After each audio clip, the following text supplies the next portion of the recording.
Okay, this time I'd like to entertain a motion to return to regular session, please. I'll move it. Bill, Flo? Okay, all in favor? Aye. Anyone opposed? Motion carries.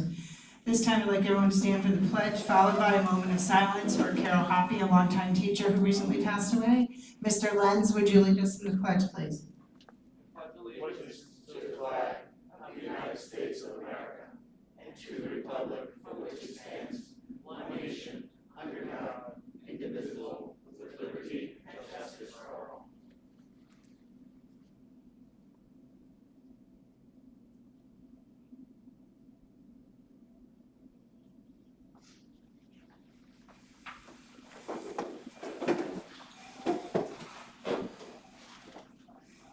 Okay, this time I'd like a motion to, and a second to approve the board meeting agenda, please. I'll move it. Bill? Second. Second by Brian, all in favor? Anyone opposed? Motion carries. Okay, this time we have the budget update presentation. Sure, good evening and thank you. So we do have a prepared presentation for you. It's going to be on the screen. We also provided a hard copy to the board. So just to run through the overall goal, it's to provide the board and by proxy, if you will, anyone viewing this presentation with an overview of where we are at this point in the budget development process. To an extent, the process really doesn't begin or end, right, from year to year. However, we do have to go over our revenue, our numbers, as far as revenue versus expenses, and where that landed us based on the work that Mr. Lenz and his team have done throughout the past year, and then more specifically and more recently following last week's budget workshop. So our goals, they've remained unchanged from year to year, and in some regards, the concept overall of being unchanged will be a sub-theme in this presentation, I'm sure. So, going on to the next slide, givens and variables. Just want to start out and maybe dialing in a little more. Our business office is incredible. Mr. Lenz and the team on the second floor of Thompson Street are exceptionally good at what they do and how they do it. They are part of continuing to develop the vision for this school district and essential to making that vision a reality, because at the end of it all, if the funding isn't there, then some of the programs and initiatives that we look to do don't come to fruition. So it's always dangerous when you try to name everyone, but Nancy, Heather, Jen, Debbie, Angela, Karen, Jessica, all just do an unbelievable job in supporting this. They are a true power team. So since the closing of schools in March, among all the other impacts of the pandemic to daily life, from the perspective of schools, I do want to point out that expenses changed dramatically. So sometimes you'll hear that schools have paid less for some services, but it's also important to note that in some instances that is true, but also expenses that we never anticipated having were created as a result of this pandemic. So what we'll do now is we'll talk about some of those givens and variables throughout this presentation, expenses that are known, expenses that are expected based on what might be the case in September, and expenses that we just simply are predicting. So going on to the next slide, some of the variables that do exist, and this is something we explained last week, are the state and federal funding that the school district and a school district such as ours that relies very heavily on it. That's right now, firm numbers are currently unavailable, so that remains a variable. the unexpected expenses for the next school year and reopening of what that looks like, that's going to be ever changing. Again, we're doing our best job in predicting that. Some of the expenses that we're incurring right now will benefit us regardless of how restrictive they are next year.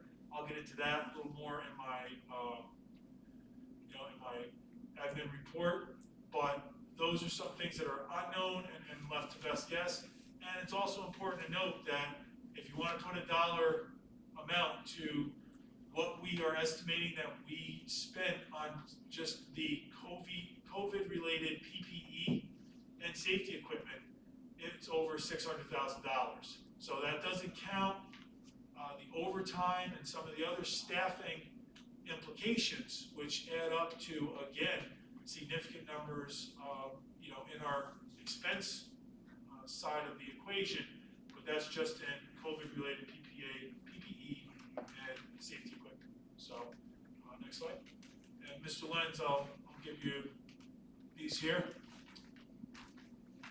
Sure. So as Mr. Rydell just discussed with regards to variables, the first line actually with regards to state and federal aid, as he just referenced, really has a large variable in that, and I know I've talked about this again at the workshop as well, is $2.7 million of that funding is something that depends on what the federal government gives to the state. So our state aid this year hinges very significantly on the federal aid that flows to the state. And so, those talks continue now at the Senate level. The House has, moved a package to the Senate. So we still wait, and see what really the results are of that.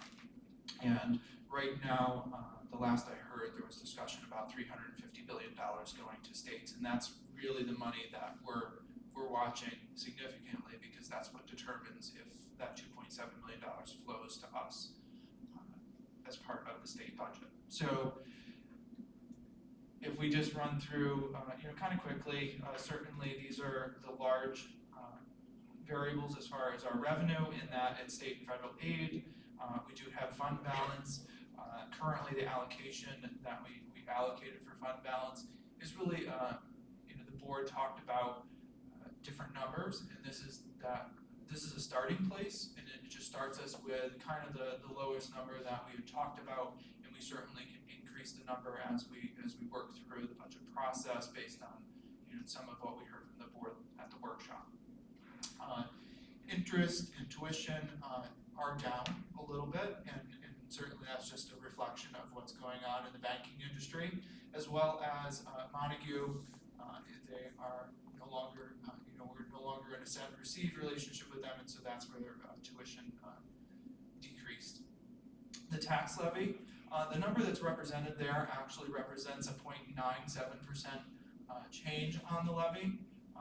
I will point this out again, but our tax levy limit for this year is actually 2.34% based on the formula that the state came out with several years ago now. But this represents a 0.97% change. And then pilots, we have had a couple small solar pilots come on, as well as just based on our pilot agreements with some of our larger pilots, that increases based on time as well as assessments. So that's where you see that change of a little over $100,000. So all told, as it stands based on those changes, our revenue is up just a little bit over $300,000. So if we go to the next slide, we can talk about the expenses. So again, these are kind of lumping some things together, of course, to come up with some general numbers. But as you can see, instruction, of course, one of the most critical things that we do, because without that, we're really not doing what we're supposed to do as an organization. So $45 million is our instructional costs, or anticipated instructional costs for this coming year, and really that represents salaries, and then there's the benefits that go along with that, as well as for the rest of our staff. And benefits are up mainly because of our retirement costs. Actually, our health insurance is almost flat because of the performance that OU Health has seen for this past year. Our debt service is down slightly. That is a planned change, and in fact, I'll talk about that a little bit in my admin report.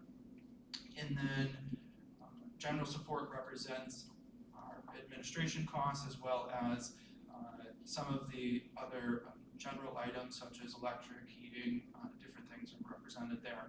And then transportation is a 3% increase, and that's a contractual increase. And interfund transfers is really transfers that come from the general fund in order to support the federal fund as well as the C fund. And as you can see, those are unchanged. But what's important is that the total is $76,452,000, and that represents about a $700,000 difference from revenues. So we certainly will continue to talk about, how we're going to close that gap or difference. We can move on to the next slide. And so this slide really just represents the past several years of what the community has supported as far as a tax levy increase. As I just referenced previously, our tax levy limit is 2.34%, and the prior numbers included a 0.97% increase. And again, you can see over the last few years what those numbers have been.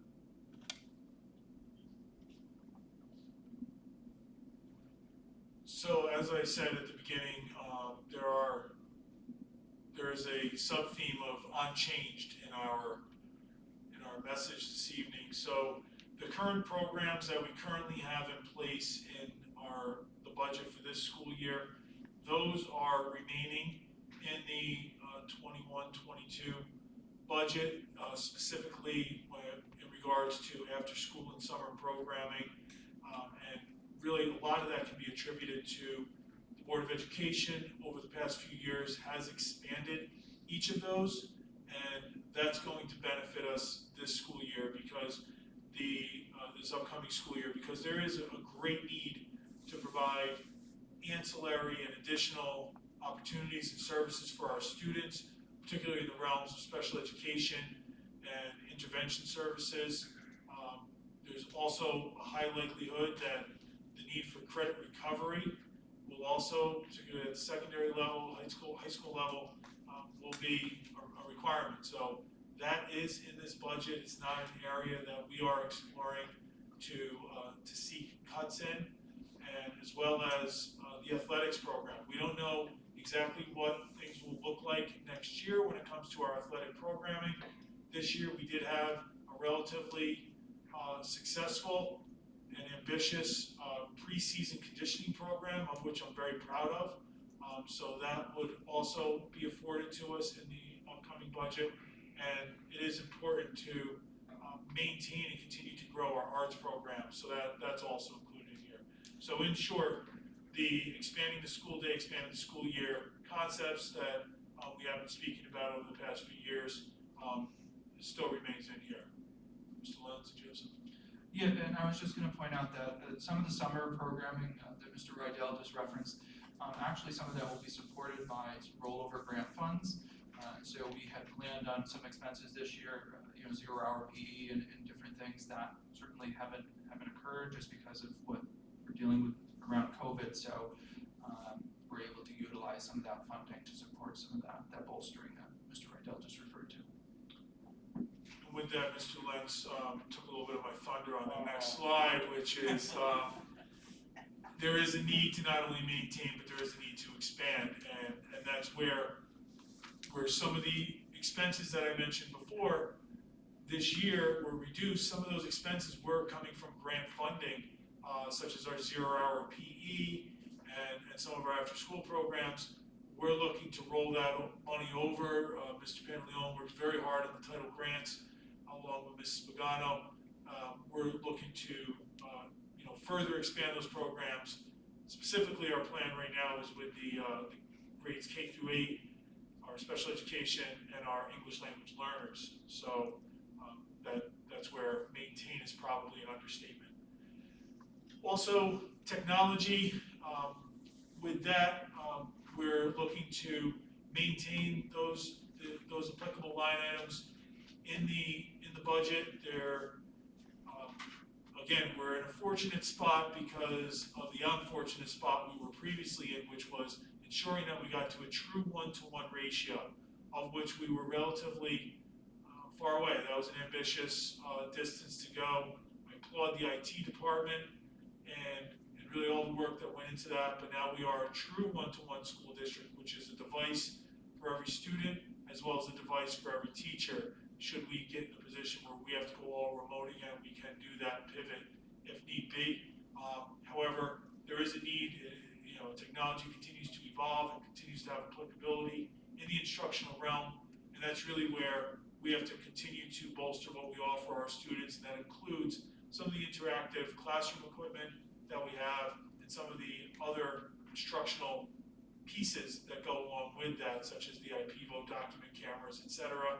Also, our devices are going back and forth to school, they're at home, they're getting damaged, they're getting lost, etc.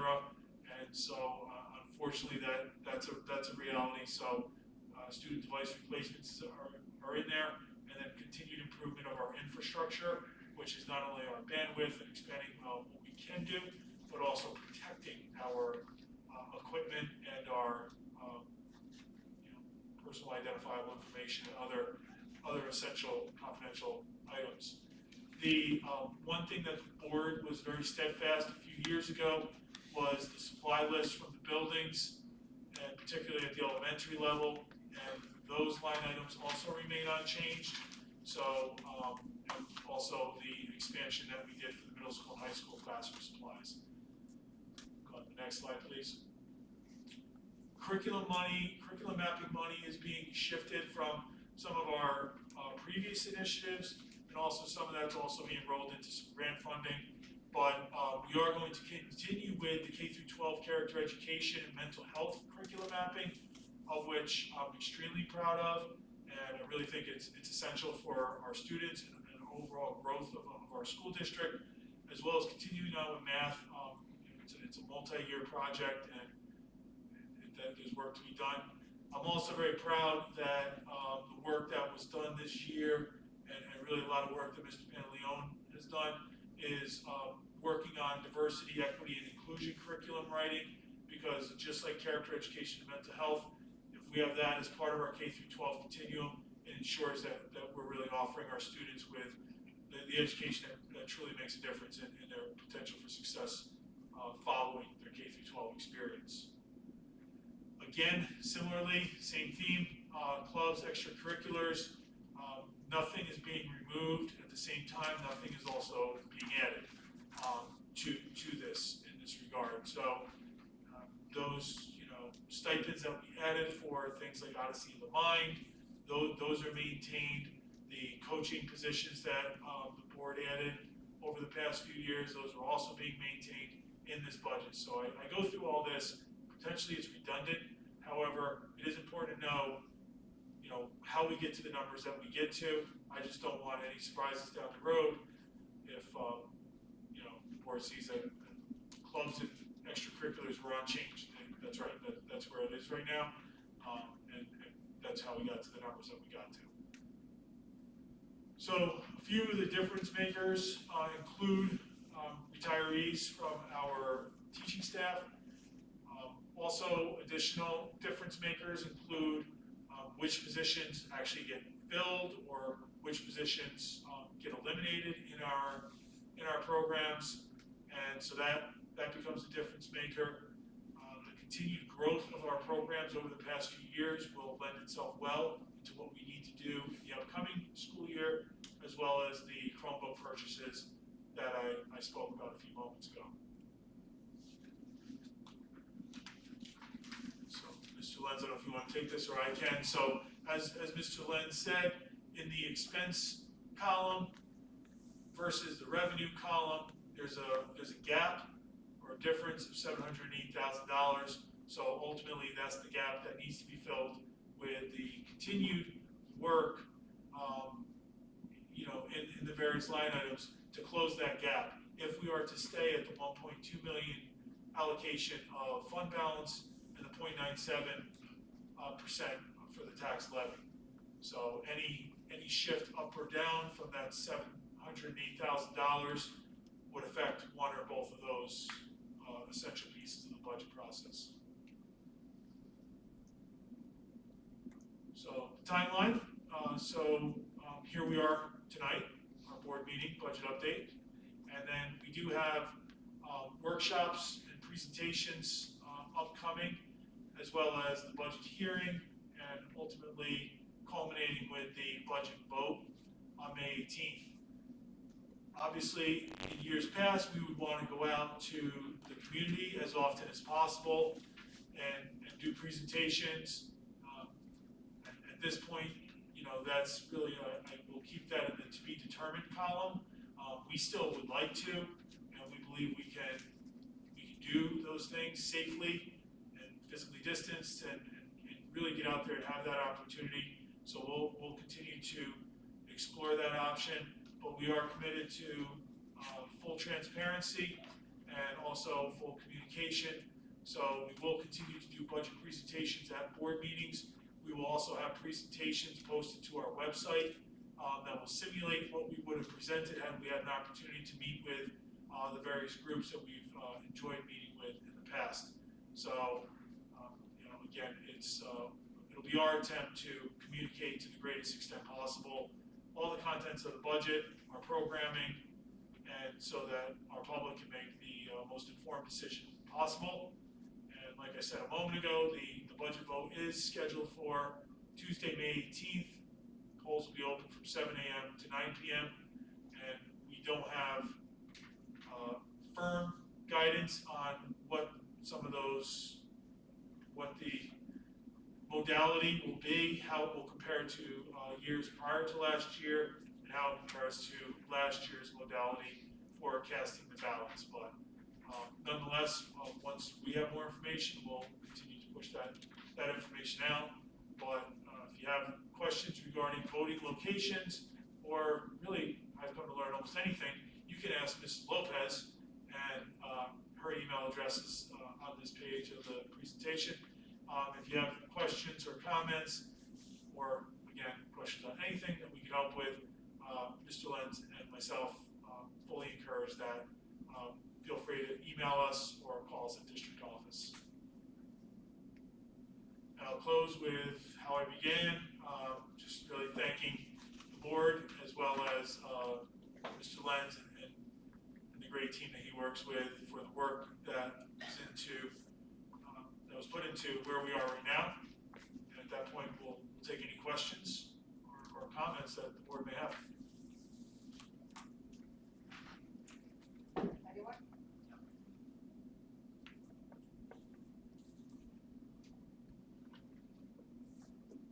Thank you. Okay, administrative reports, Mr. Lenz, did you have anything additional? So I was just going to touch on the fact that we actually had a bond refunding. Some of you may recall this, that you approved refunding some bonds back in November, and they were callable at this stage. So that occurred today. So I do have confirmation that we will receive a savings in total for the 8 years that remains on the bonds of about $275,000. So what that amounts to this year is actually just under $34,000, and so that will again occur next year and so on. So the schedule changes a bit, but it is a positive change, kind of just like you would refinancing a mortgage. So it's great for us in that we are saving the taxpayer and the community some money and moving forward. And I really appreciate BPD, Bernard Donegan, our financial advisor, because they of course do a lot of work behind the scenes to make all of that happen. And then I'll just again touch on the prescription coverage is going to change July 1 through OU Health. So individuals will be receiving new cards, and the real positive for the individual is that you will still of course have your mail order, but you will be able to go to any pharmacy for some of those maintenance drugs, which I know you couldn't do in the past. So that will help out individuals, but just so people are aware. And that's my report for this evening. Thank you, Mr. Lenz. Mr. Pantaleone?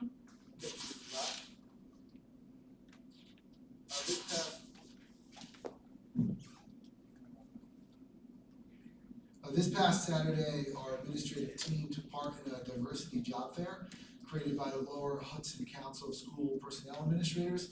And our collective team met and screened over 60 candidates across the day and throughout the tri-state area to fill high anticipated needs. The day was a tremendous success, and I want to thank our administrators for all their efforts. And I'm very excited to have the wonderful candidates that we met take part in future interviews and potentially join our learning community. Also, along with that, we recently received information that the Biden administration has announced that it will require all states to administer a test required by federal law despite the pandemic. However, we'll be able to potentially shorten tests, delay them, and or apply for waivers at the state level. Betsy Rosa has requested an executive order to suspend APPR this year, so we will keep the board updated on any new changes that are associated with testing. On Wednesday, February 24th, I was very excited to organize and take part in a demonstration for the LU Interactive Playground. And the LU is a state-of-the-art audiovisual system designed for active environments. And one thing that we're really striving for, and have really done an amazing job during the pandemic and before, and we plan to after, is really focus on student engagement. And by the hard work of our teachers, specifically our physical education staff, on a remote Wednesday, we brought in over 50 students to take part in this really demonstration. And it was wonderful that the collaboration between the building administrators and phys ed. So we're planning to, based on positive feedback, to install the LU in HBE and then also ASK. And as Mr. Lenz is probably giving me a look right now, we'll be using rollover monies from our title grants to pay for that. So we're excited to have these in our learning communities, keep our students active, and be used across all curricular areas. I also just wanted to reach out and thank both of our elementary buildings and teachers for taking part in Read Across America. I myself was asked to do a video reading, and I chose The Foot Book by Dr. Seuss for Mrs. Pulsinelli and her students. It was great to share with her class and also my 3-year-old daughter, Lily, at home, and so she asked for me to buy it for her, so I did do that. So, and this is really a sentiment of the buildings and what they do despite the pandemic to keep up with annual tradition. So, great event by all. Thank you. Thank you, Mr. Pantaleone. Mr. Rydell? Thank you, and the LU is LU, correct? Correct. Mr. Pantaleone, so if any of the board members would like to check that out, go on their website. It's just a really fantastic addition to what we have here. So I guess I'll start off by saying how awesome it is to have fall sports starting, which is an odd thing to say on March 2nd. But nonetheless, it was really just, it was great being up on the high school campus yesterday with Mr. Murata, and we just saw our student athletes, our football players in the gym, in parking lots and so forth, our soccer players out in another parking lot playing, and it was, I just saw a smile. I saw a lot of smiles, and on the coaches, on the students, and Mr. Murata and myself. It was just great. It was just some, I know I said it all call out, but some semblance of normalcy, and I'm just really appreciative of the Board of Education for supporting that. As you're aware, we do have a survey that's out there. We have had a great response. Over 650 families thus far have responded. It's important to note that over 300 of those responses have more than one child, and some of them have 3 or 4 children, etc. So when you do the math, we're very pleased with the response. It is open through tomorrow. We will put communication out reminding those that have not completed it to do so, but it's giving us very valuable information to finalize our plans in order to do this transition. And that's a topic I wanted to speak about for just a few moments this evening, because some may not be aware of of how we got to where we are now, and they may be questioning why March 8th are we starting this, and why not February 8th, or why not April 8th, et cetera. So here's the summary of the story in a nutshell. Basically, in July and followed into August, as school districts were required to submit their reopening plans, of which you can find on our website, all the schools in Orange County met with the Commissioner of Health, Dr. Gelman. At that meeting, we all were aware of what the New York State guidelines were. She explained what the county guidelines were, which can be more restrictive than the state. In that meeting, it was explicitly communicated to all schools, which is why all schools followed it, is that the students must be 6 feet from each other in the classroom and wear a mask. So the state guidance differs a little bit on the mask wearing, but certainly that's a reasonable directive. The 6 foot distance between 6 feet of distance between each student, that does limit what happens inside of the school and what your occupancy can be in a classroom, because space is something you just can't change. We've been very creative to expand some spaces, but that was a very limiting factor, and it caused us to change some of our plans. So that all being in consideration, as the board is aware, our school district has been advocating for some revisions and some loosening of the restrictions on the quarantine protocols, as well as the need to go to a physician to get cleared if you were a contact, et cetera. And there was a public comment made, as well as a posting on Facebook from Dr. Gelman, the health commissioner, that in sum or substance, the key point was that Orange County does not have any rules other than the mask rule that's more restrictive than New York State. Said another way, Orange County follows New York State with the exception of masks. That's a key concept and a key phrase which really opened up the door for the continued advocacy of our school district. So what did we do? We contacted the Department of Health for Orange County to seek guidance and clarification, and to get confirmation that our students still needed to be 6 feet, because the state guideline says they have to be 6 feet or have a physical barrier. That's an entirely different scenario and an entirely different number of students that you can have in your classroom, while also keeping them as safe as possible. We followed that up when we got no confirmation from the county with communication to the State Department of Health, at which point the state confirmed that our interpretation, which I don't really look at it as an interpretation because I look at it as a straight read, the or statement is there. It's 6 feet or a physical barrier.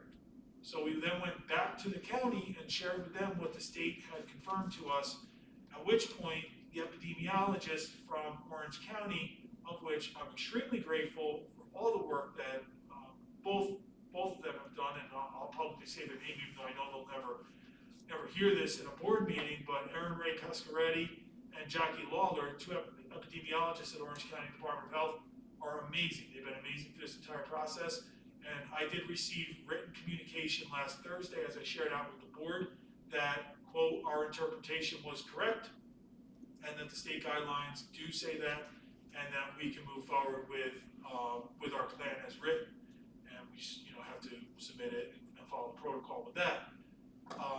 We did meet with our teachers on Thursday, as well as our reopening committee on Friday, and that's what allowed us to present where we were with our planning process, and that's what yielded how Friday evening came about, where we announced that we are moving forward with this. So I'm extremely proud of the work of our administrators who are here this evening, because they have made this possible, because we collectively have been working on this for much longer than the past few days.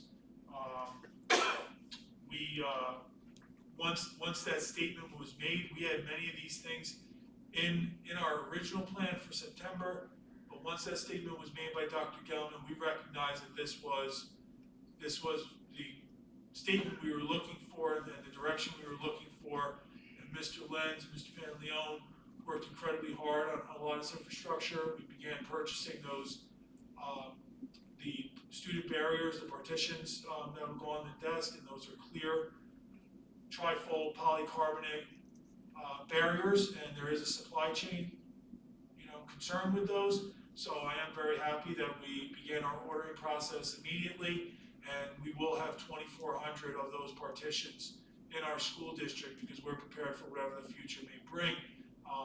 Well, we know we won't have 2,400 students in next week, or even at the end of this transition in late March. We do have approximately 2,400 students in this school district, and our goal is to get all those students back in our classrooms and in our schools. And and this really comes down to that advocacy that I do appreciate the board through that whole process has supported, and it is making a difference because now this is a reality. So some may say, which I don't know why they would ask this, is why are we beginning next week? I don't personally see that as a valid question. We're beginning it next week because we can, because we've been building this plan for several weeks now, and the building principals that are sitting back there have been very instrumental because each one of their buildings is different, and they've been very instrumental in making it so that we do have not the confidence but the certainty to do that. So this is not being reckless, it's not being rogue, it's with the safety in mind, but knowing that we want our students to get the best education possible. And then I'll also say, we couldn't do this without the teachers because they've done an incredible job from the beginning. We have an incredibly demanding model, which is a fully synchronous model, because we fundamentally believe that that is the best model to provide the best instruction to all students, whether they're in person or remote. That is a big ask for the teachers, and they have a big response, and I think that most or all in our district would agree that they've responded resoundingly with incredible effort, incredible work to provide the best education. And that's going to continue. It's going to continue to be fully synchronous, and that is one of the many reasons why the Wednesday is still remaining in play. We'll look at this following spring break. We'll look at any alteration to that, but it's my belief at this point that the Wednesdays are essential. It's not for some of the reasons that maybe some folks say.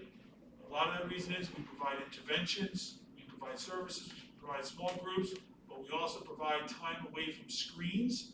We do have still a large percentage of students that will be remote, and certainly much less than half of our students, and that number is declining each day, but nonetheless, Wednesdays serve a giant purpose, but it also serves a purpose for collaboration among our teachers and sharing best practices, because that synchronous model, having two audiences that you're instructing synchronously at the same time, is a very difficult task.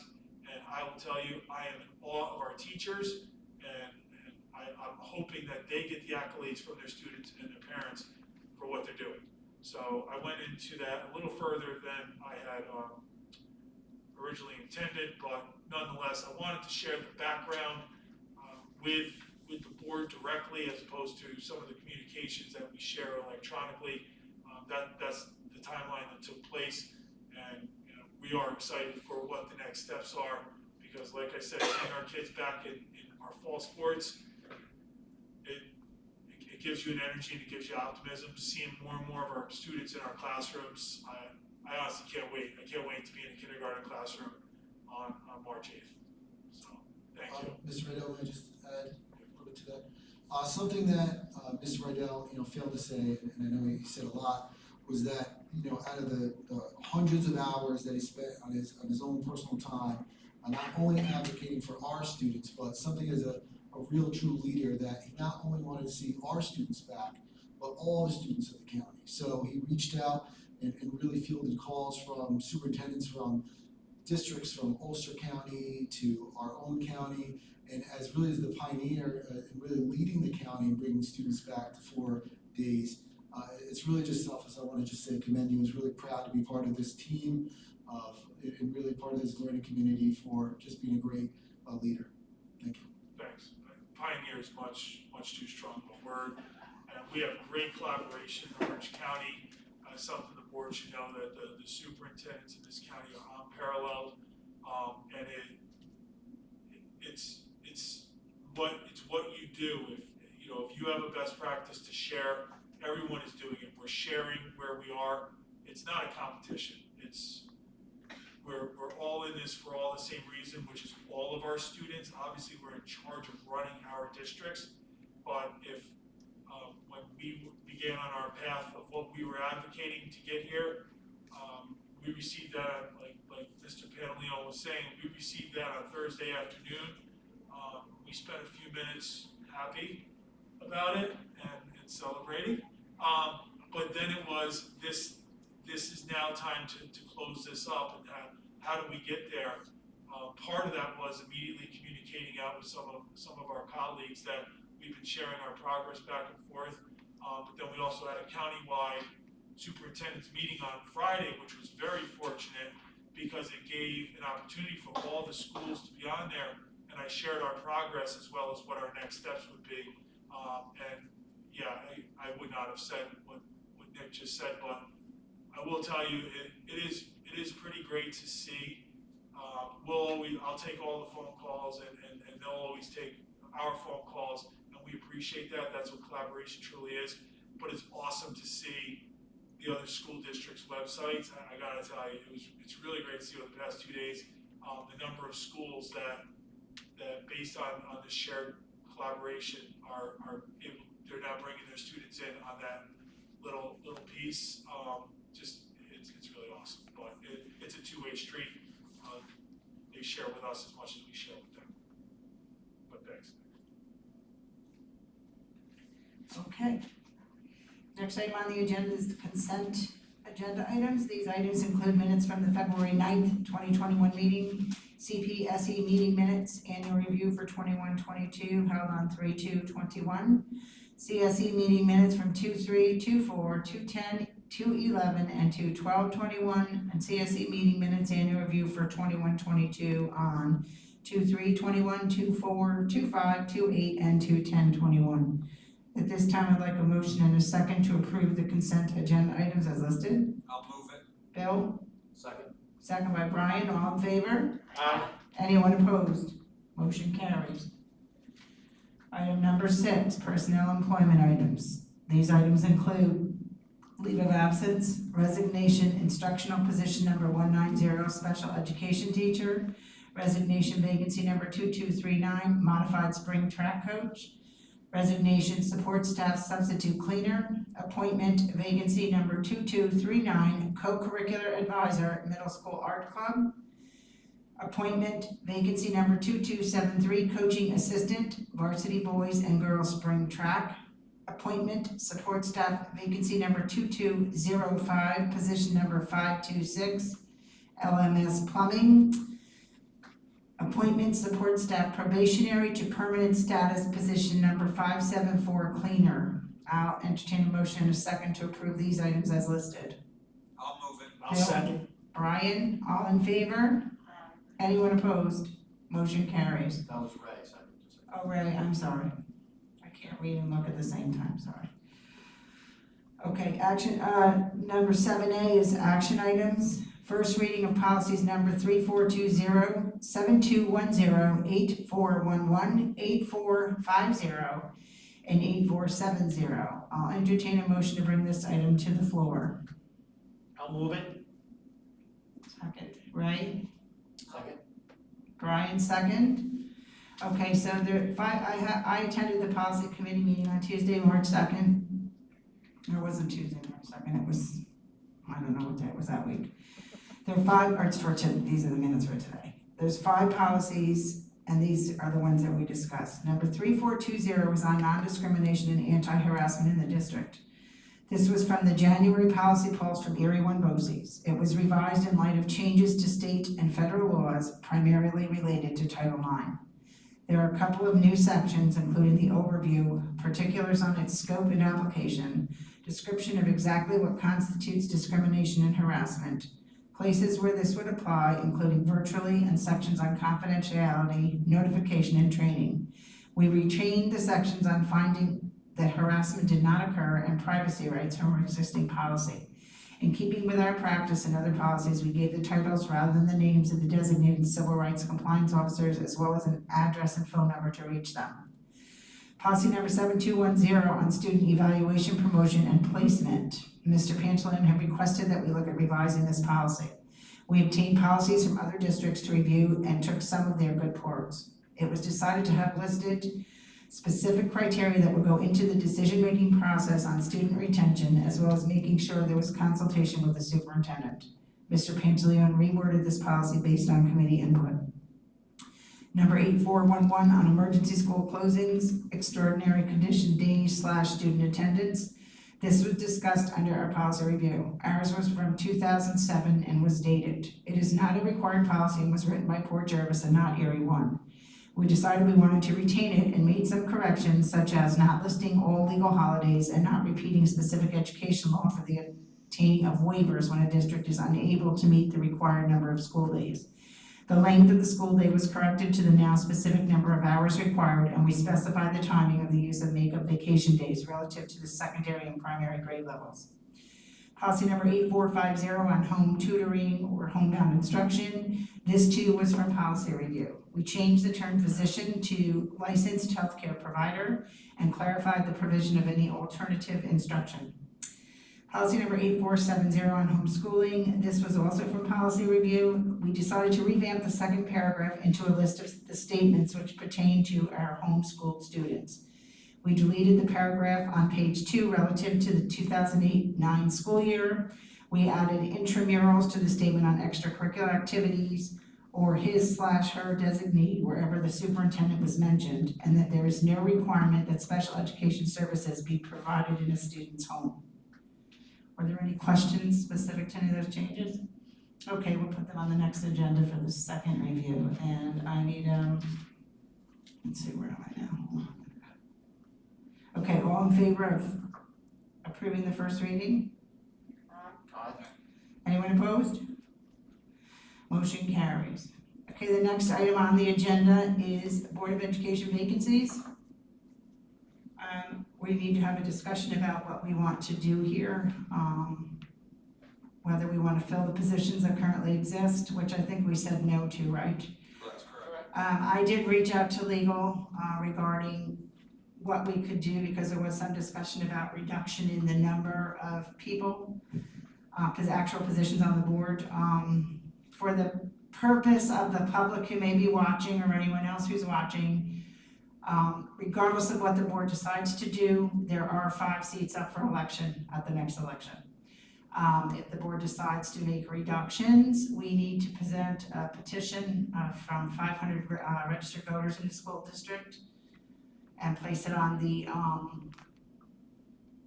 ballot in May if we want to change something going forward. And then should that be adopted, then terms of office would change to it would be a different rotation than it currently is. So that being said, we need to have discussion, decide how we want to proceed with this.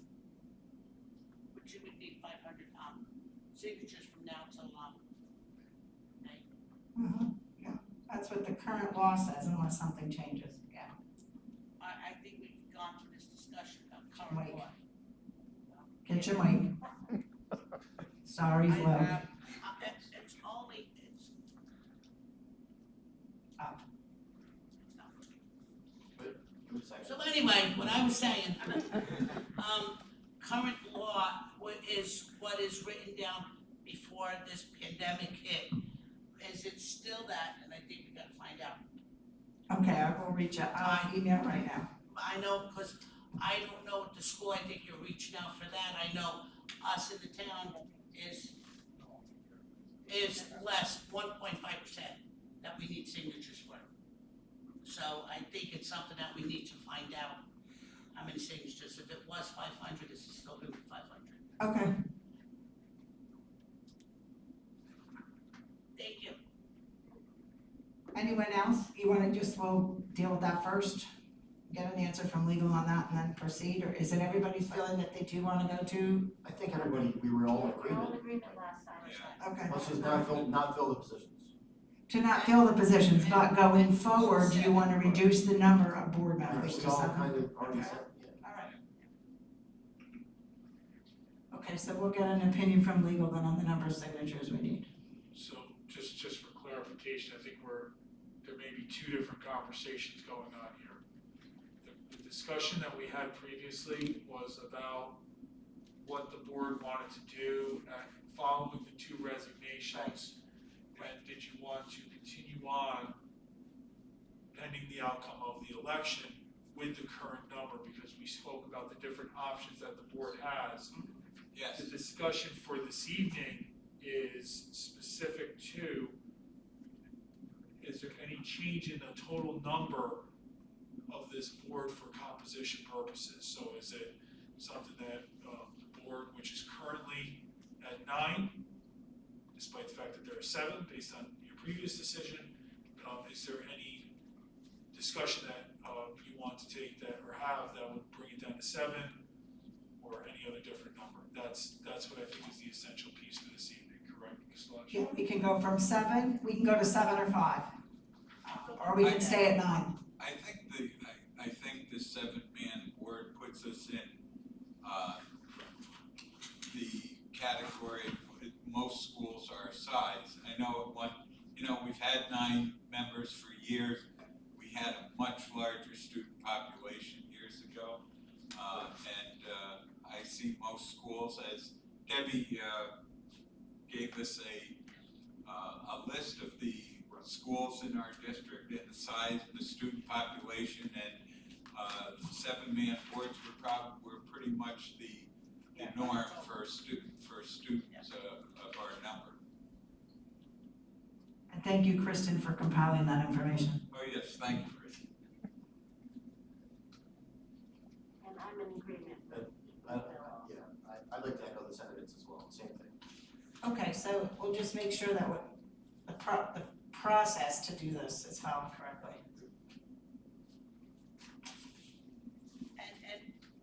And excuse me while you're at it, I think, our president has been talking to legal about how much signatures you also need too. That's great. I was told that there is something floating out there with the number of signatures for petitions. They're working on something, but nothing has changed, so we have to go on the 100 signatures for right now. For the board.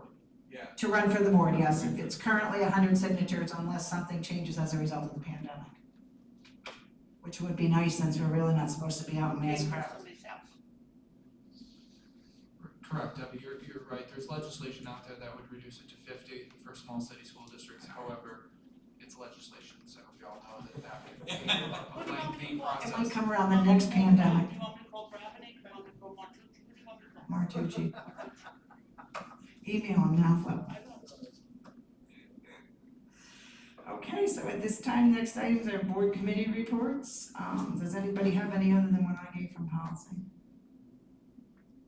Linda, do you have anything from OXPA or NISBA? Actually, I have a meeting tomorrow night with the OXFA. Okay, All right. all right. Health and wellness, was there anything recently on that one? No? Flo, do you have anything on Deer No, Park? I was on, Microphone. yeah. Microphone. Microphone. He's bad. You're not going on vacation next year. So anyway, no, I was very impressed with the meeting we had with Health and Wellness the other day.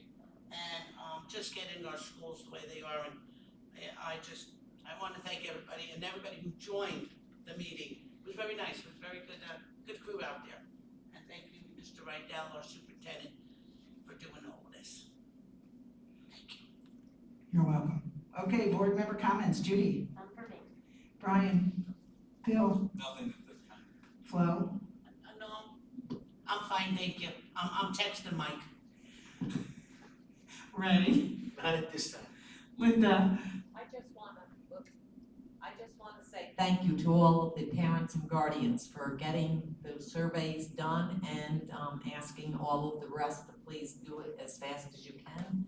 All that information will help us to know where we need to be able to open up successfully and keep all of our children and faculty and everybody that is in our educational community safe. And I'm really excited about the fact that we are going to be going back to 4 days a week, and I thank our administrators here, all of our principals and our teachers, everybody that's put in so much effort to be able to get back to this point, and I know our kids are all excited about it. So thank you all, and we'll talk again next week, or 2 weeks.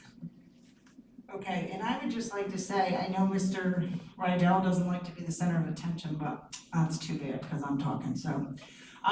He echoed his sentiments about everyone's participation and working together as a team here. We've got administrators in the audience. I thank each and every one of you for your diligence. We couldn't do it without his leadership. And it's just amazing to watch how things come together in this district. I've been around a long time. I grew up here. I also listened to the Choose Committee meeting the other day, and what a fantastic bunch of people we have working for us. We really are lucky, from clerical staff to cleaning staff to teachers to principals to administrators. I can't say how thankful I am that we are where we are today, and I can't wait to see the kids back in school. So thanks again, Mr. Adele. I'm speaking, I think, on behalf of the board. I don't think I'm overstepping my boundaries, but thanks so much for all you do for our kids. Okay, so at this time, I'll read dates to remember. March 1st was yesterday, fall sports began. March 9th, high school PTSA meeting, 6 p.m., it's a virtual meeting. March 11th, junior information night, 6 p.m., links will be shared. March 12th, 13th, and 14th, the ASK Performing Arts virtual musical, The Descendants. Friday, March 12th at 7 p.m., Saturday, March 13th at 2 p.m. and 7 p.m., and Sunday, March 14th at 2 p.m. March 16th is a Board of Education meeting at 7 p.m. here in the high school. Upcoming events, March 19th, the 7 to 12 third marking period progress reports are issued. March 26th, K-6 trimester 2 report cards are issued. March 29th to April 5th is spring recess and schools are closed. April 6th, classes resume, and there's also a Board of Education meeting workshop, which is not a regular meeting that evening at 6 p.m. here in the high school. The next regular Board of Education meeting will be held on Tuesday, March 16th at 7 p.m. in the high school cafeteria. And as a reminder, as we continue to follow social distancing guidelines, in lieu of public attendance at our Board of Education meetings, which is subject to change by the governor at any time, there will be a link on our website to view the meeting, which will be live streamed. At this time, I'll entertain a motion to adjourn. Who moved it? Flo and Brian. All in favor? Aye. Anyone opposed? Motion carried. Okay, at this time, I'd also entertain a motion to enter into executive session for the purpose of discussing matters relating to the employment of an individual or individuals. I'll move it. Flo and Bill, all in favor? Aye. Anyone opposed? Motion carries, and I do not anticipate, or there will be no action following this meeting, so thanks for